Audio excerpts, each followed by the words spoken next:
Sapa Hati bersama Gus Agus.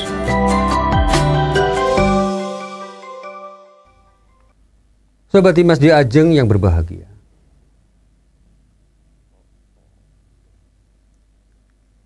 Kerusakan yang timbul akibat mabuk-mabukan ini memang kadang-kadang di luar akal, di luar nalar kita, orang-orang yang waras.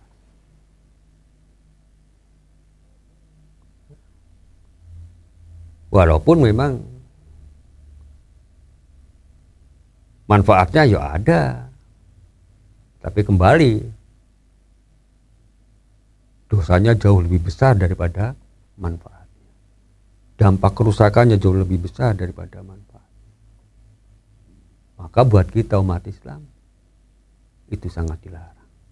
Walaupun kalau kita ngomong soal masalah ini, untuk meninggalkan perbuatan judi, minum-minuman keras, itu memang tidak gampang.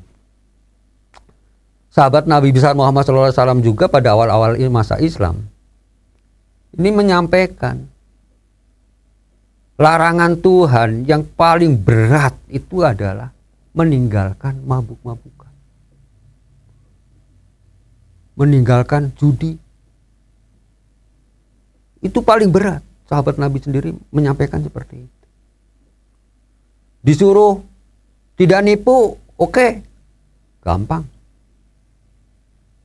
Tapi yang kebiasaan dilakukan sahabat di awal-awal Islam atau bahkan sebelum Islam, itu kan yang namanya budaya sudah mendarah daging, itu kan memang susah.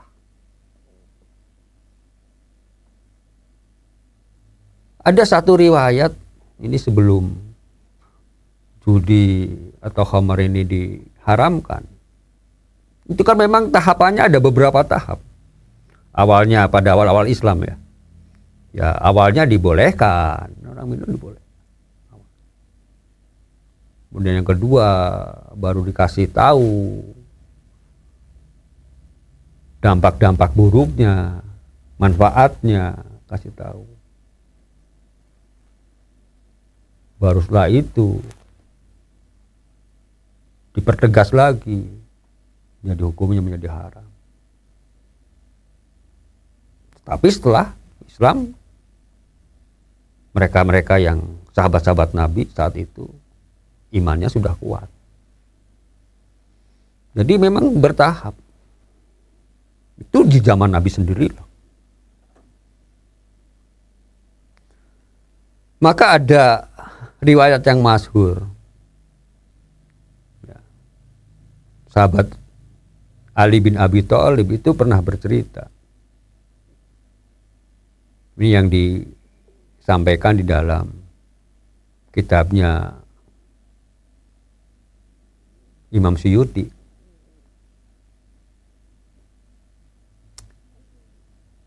Sahabat Ali pernah bercerita begini. Zaman itu, ya artinya di awal-awal Islam itu, sahabat Nabi lainnya Abdurrahman bin Auf itu melakukan perjamuan, mengadakan perjamuan. Dan Ali bin Abi Thalib dan yang lainnya itu diundang. Namanya diundang kan ya mesti datang gitu ya. Apalagi dengan sahabat. Apalagi ini sesama sahabat Nabi.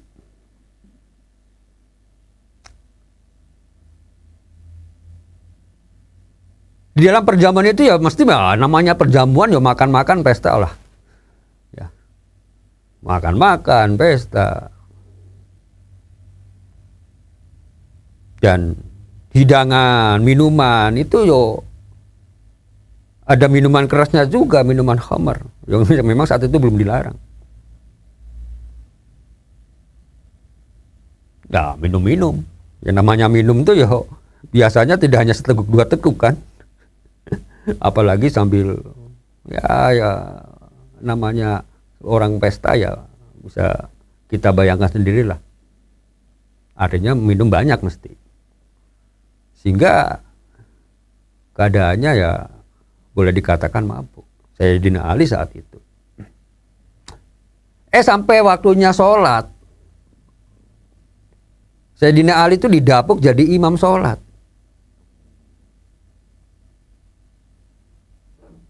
Yang namanya sahabat Nabi yang paling dekat dengan Rasul, Sayyidina Ali, didapak menjadi imam sholat, dia menjadi imam sholat beliau.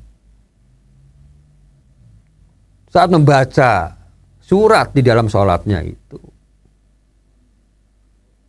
dia mengalami kekeliruan. Salah. Membaca suratnya itu, ayatnya itu salah. Ya namanya sedang mabuk.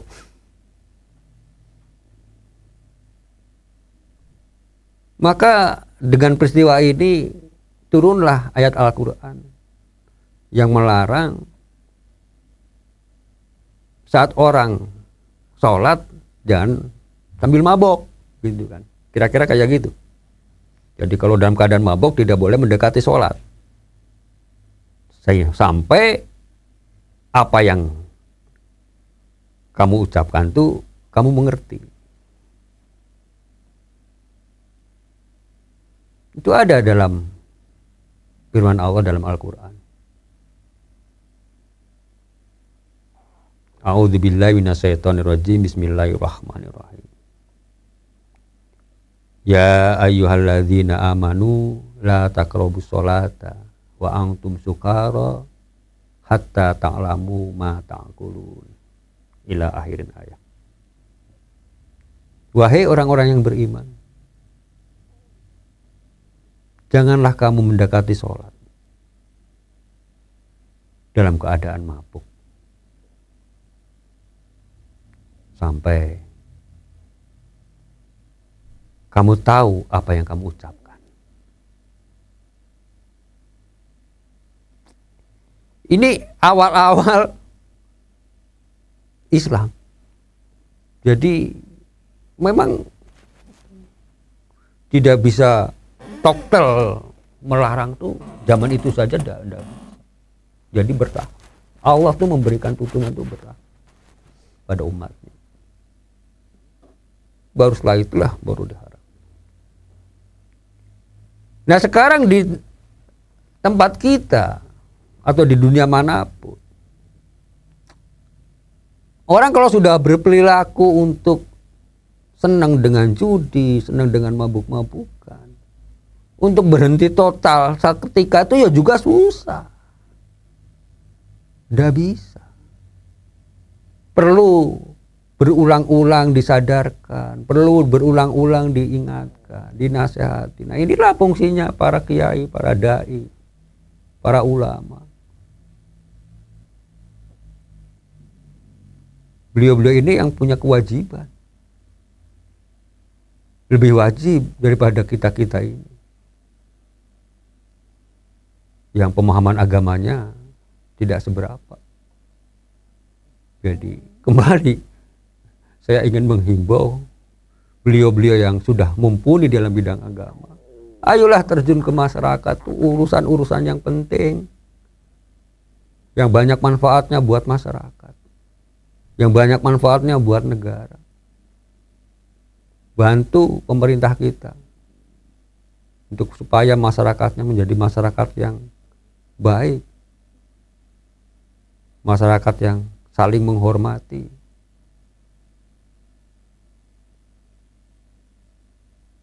Itu sebetulnya lebih utama daripada gontok-gontokan soal masalah khilafiyah, masalah bid'ah membid'ahkan dan seterusnya apalah itu. Monggo, itu punya keyakinan masing-masing. Kita saling menghormati saja, itu lebih baik, lebih enak. Tapi jangan lupa, yang lebih utama adalah bagaimana membenahi, mengingatkan, menasihati daripada umat kita supaya jangan sampai terjerumus ke hal-hal yang kurang baik. Apalagi kalau kita ngomong soal masalah pinjol. Apa itu pinjol? Pinjaman online ya. Wah, lebih ngeri lagi. Dan sekarang banyak orang terjerat pinjol. Kalau sudah ngomong pinjol, waduh, sama sebetulnya. Banyak orang frustasi, depresi, ya, sampai bunuh diri gara-gara pinjol yang ilegal yang kita maksud. Karena dalam pinjol ini, dalam negara kita ini kan ada yang dilegalkan juga ya Mas ya. Legal kan jelas ada aturan-aturannya. Tapi yang ilegal kan banyak. Yang walaupun sudah berkali-kali ditutup akunnya, tetap aja ada yang muncul lagi. Dan ada orang yang terjerat pinjol itu kan ya sebetulnya orang yang memang benar-benar butuh. Jadi mau tidak mau dia nekat.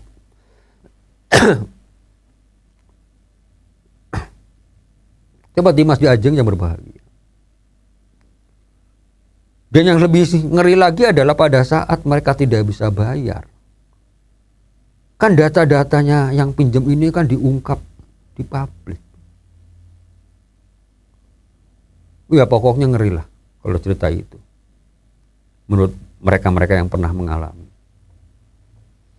Bahkan ada juga yang tadinya pinjam, pernah baca berita ya, pinjam 5 juta tapi akhirnya harus bayar berapa puluh juta gitu, karena belum bisa bayar, berlipat-lipat terus. Padahal kalau kita kembali pada agama kita, jelas itu sesuatu hal yang dilarang dalam agama kita, termasuk dalam hukum riba. Seperti Mas Diajeng yang berbahagia, hal-hal seperti inilah yang mestinya kita ingatkan. Tidak hanya sekedar ingatkan kan. Kalau kita ngomongnya dengan masalah pinjam, orang terpaksa meminjam itu karena sakit keterpaksaannya. Nah sekarang menjadi pertanyaan saya, sebetulnya banyak tuh orang muslim juga yang mempunyai harta, mempunyai kekayaan. Itu kalau kita ngomong masalah sedekah kemarin yang pernah kita bicarakan, kan sebetulnya bisa saling membantu. Ya tentu kita juga harus melihat orang yang mau pinjam itu seperti apa. Ya, karena ada juga orang yang senang pinjamnya doang tapi bayarnya enggak, itu juga banyak. Tapi kan harus bisa melihat juga, mempertimbangkan bahwa membantu saudara, membantu teman dalam kesulitan yang memang benar-benar sulit, itu kan menjadi satu anjuran kita untuk bisa membantu, yang bisa memberikan manfaat pada orang lain. Seperti Mas Diajeng yang berbahagia, marilah kita kembali pada tuntunan agama kita. Mana yang semestinya kita lakukan dan mana yang semestinya, apa-apa yang sebetulnya kurang manfaat kita tinggalkan. Dan apabila ada hal yang keliru dalam pengucapan, kami mohon maaf yang sebesar-besarnya. Billahi taufiq wa hidayah. Wassalamualaikum warahmatullahi wabarakatuh. Sapa Hati bersama Gus Agus. Dipersembahkan oleh Ziman, enzim antioksidan aktif, menjaga kesehatan dan memperpanjang usia Anda.